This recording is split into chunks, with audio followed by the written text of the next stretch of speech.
Oh, cool. Okay, so I did just do it on this one, but I'm going to do it again. So I'm George Miller, coach with Right Foundation. I do executive presence coaching, life coaching, career coaching, coaching people in our programs. Fantastic stuff to check out. There's links down in the comments section or the whatever thing, you know where to look. Subscribe to get more content like this. We're going to be uploading these every week, as well as other fantastic things that will help you view the world more openly, expansively, and help you work through things that you really wonder about in life. You know, like the relationships. Lots of things, tools here to help you in your relationships, whether personal or at work. So anyway, subscribe, check it out. And I am going to grab a phone from Caitlin Myers, our lovely director here. And this is my first time looking at this. Am I the a-hole for accusing my girlfriend of weaponized incompetence? Oh, I don't even know what this means. Okay, all right, so girlfriend, 28 years, female, and I, 31-year man, have been dating for 4 years. Congrats. I purchased my first home last year and we moved in together. She is not on the title and she does not pay anything towards the mortgage. She is in grad school and works part-time, so she simply doesn't have that kind of money right now. She helps pay for utilities and groceries, but that's pretty much it. Honestly, I think she's getting a pretty sweet deal. I do, however, expect her to do chores around the house. Okay, great. She was brought up in a very sheltered environment. She's the youngest. I could have known it! She's the youngest of 4 siblings, and in my opinion, her parents baby the crap. I like you, dude. Are you a big man? Pop! Probably true. Her dad in particular did everything for her. When we first started dating, she was still taking her car to him so that he could bring it in for oil changes. Oh, he would bring it in for her. Wow. Since she's moved in with me, there's definitely been a learning curve. I had to teach her how to clean and do the dishes. Whoa. She didn't know that you can't just put absolutely everything in the dishwasher. Cooking is a hard no from her, and she's perfectly fine ordering out every single meal. So am I. She had never used a rake, a lawnmower, or a snow shovel. That stuff's fun. Snow shoveling is a blast.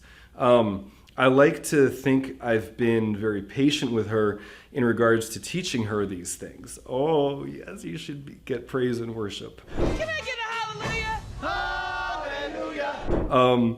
But pretty much everything I try to teach her is met with resistance, or this is too hard, is too dirty, and she gives up and expects me to do it. I've let a lot of things go because I love her. Oh, I'm gonna dive. I'm not even gonna be able to finish this one, Caitlin, before I start saying stuff. And I know that a lot of this is her parents' fault and not hers. Oh, I know, because she had bad parents, but you love her so much. Dude, love. What is love? Love is this word that is, what does love mean to you? Do you get affirmation from treating her like a princess and resenting her when she doesn't come along for things? Is that what love means to you? That's fine. But love is, because I love her, is such a cop-out. There's all kinds of studies on this. We're going to have to put the link to some of our Heart of the Fight material in this one. So right there, as soon as because I love her, I read that, notice how you are using that as ammunition against her. Is that love? Huh? So notice how manipulative using the word love can be. So serious question on you. And I wonder now, I'm like, okay, you can't be the youngest. I don't think the two of you would made it 4 years together. So are you a middle child who is overlooked and unappreciated in your family, and so you're just delighted to have somebody like you, or are you the oldest? And this is actually quite a easy, recognizable pattern to you where you're getting to take care of and train somebody else, and that feels like love to you. So I don't know. But I can share some stuff, and we'll get there on this one. Being the youngest child and some of the pain that comes with that. And you might be able to understand some of her desperation and be able to be effective there. So, okay, anyway. So it's not her fault. It's a deal. She made a deal with her parents. It's as much her fault as it is theirs. And if you keep blaming them and siding with her on things being their fault, it's always going to circle back around to you rescuing and not really getting satisfied in your relationship with her. I would just say, like, she's probably not going to learn how to cook and has no intention of learning how to cook. My grandma, one grandma was a great cook. The other grandma, like, no. And it was common knowledge, if you wanted something yummy to eat, you asked grandpa. I mean, my grandma would screw up Jell-O. I'm not kidding either. Like, so, I mean, I doubt that she'll learn how to cook. Or maybe she will, but we can talk about that straight. We're not even there, Caitlin. We're not even at the end of this one.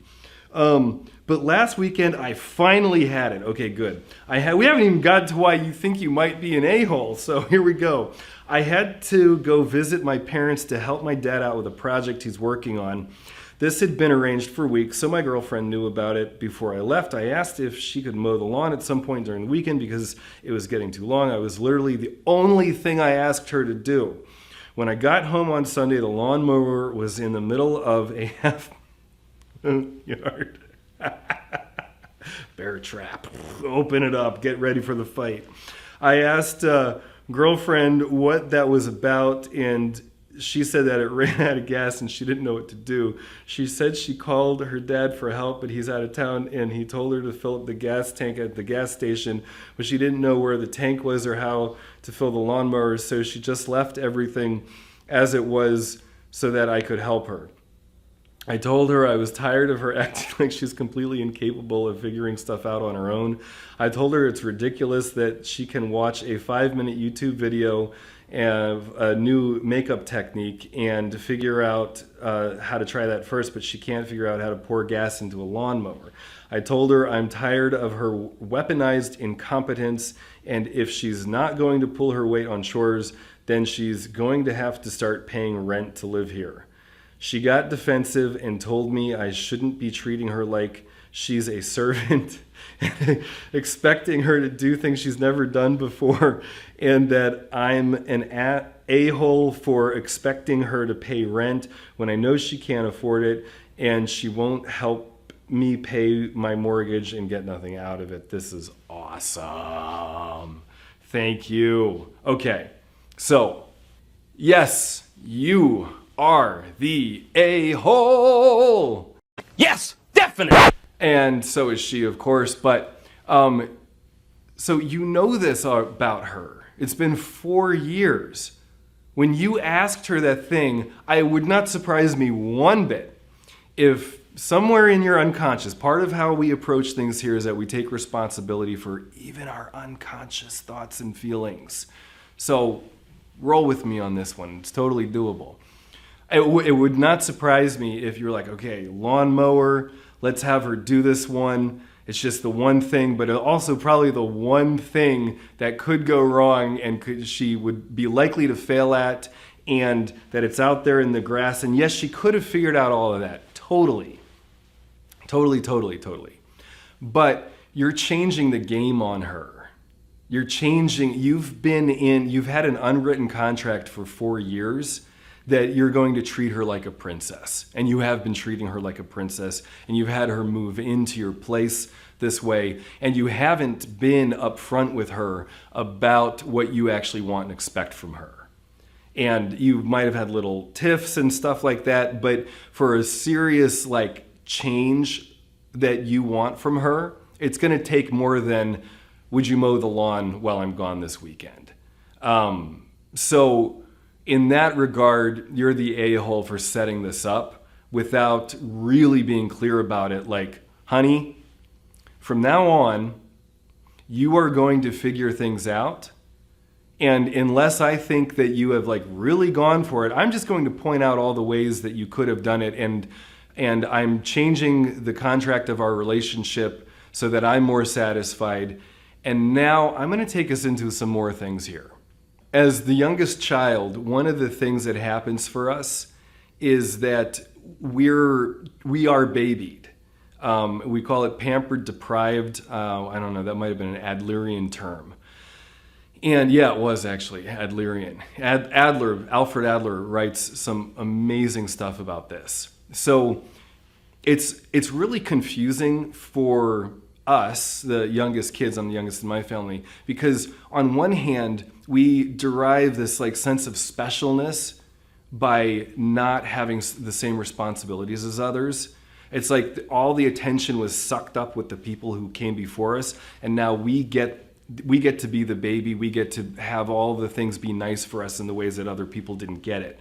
And there's something cool about that. At the same time, it sets us up for something really painful, which is we don't know that we can make a difference in our own lives. And that's absolutely terrifying. To look at my life and say, I don't know that I have the agency to change. I don't know that I can do this. That's a very painful thing. And you'll see her, cry and throw temper tantrums as you support her, push her, whatever, expect more from her. She will go to like, I can't do it, this is so unfair. Yeah, like all that stuff that you were sharing at the end there. That's gonna happen. But if you don't get her buy-in that she wants to actually learn and develop and learn how to do things and know that she can figure things out on her own, if she doesn't want to confront that and the challenges in that, like, you're screwed, dude. This is how your relationship is going to go forever. So having that be an expectation with her, and maybe that's one thing she likes about you. Maybe that's some of the stuff in there that we don't know, is that you've seen her and helped her do things she didn't know how to do before. That could be something that she really values about your relationship. So what I'm thinking in this is, yes, you're the a-hole. You weren't clear with her earlier about all the ways that you want, what you really expect from her. If you want her to be a princess and that's all you want, fine. Enjoy your princess. But it doesn't sound like that's what you want. And so you're going to need to communicate that to her. Maybe she can move from being a princess to being a queen, and a queen that knows how to do things, and you can help her with that. But you're gonna want to set her up better for success, and again, have these conversations, set clear expectations. Otherwise, and you got to look at, I think also you're the underhanded a-hole in the way that you've set this up for yourself. You get value out of being the hero, out of swooping in and knowing how things are and blaming her parents and this kind of thing. I really think you're probably the oldest child. And if you're going to have to let go of being the hero, being the savior, and really being with her in the journey, if this is going to, go happily ever after for you. Totally. No, that's a great insight. Yes, probably oldest or, only child. And you're just like flummoxed at this. Like, how is this even possible? So I'd be so curious to know what it is that you really like about her. What is it, how much of it is the power dynamic that you know that you get a sense of purpose out of being the one who can do so many things. But what is it that you really like about her? And I think that'd be something else to explore there. Again, youngest kids, and here's the thing, is once we youngest children in the family get the game and learn that we have agency and get moving on this, we can do a lot. We can really overcome a lot. You think of Joseph and the coat of many colors. Alfred Adler was writing about how this theme of the youngest being trampled on, literally thrown into a well to die, and then rising up and ending up being, master of all of his brothers. Like, that's a pretty consistent theme through a lot of stories that we've grown up with.